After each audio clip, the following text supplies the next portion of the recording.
अस्सलामुअलैकुम, आप देख रहे हैं होराइजन न्यूज HD। खबर शामिल करते हैं साहिवाल से। डिप्टी कमिश्नर वाजिद शाह की ज़ेर सदारत डिस्ट्रिक्ट मस्जिद कमेटी का इजलास में नई मसाजिद की मंजूरी के लिए 4 दरखास्तों का जायजा। डिप्टी कमिश्नर का एनओ इजलास से कबल तमाम कानूनी तकाजे पूरे करने का हुक्म।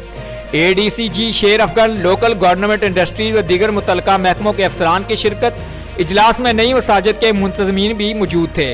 मस्जिद कमेटी इजलास में वो केसेस पेश किए जाए जिनके कागजात मुकम्मल हैं।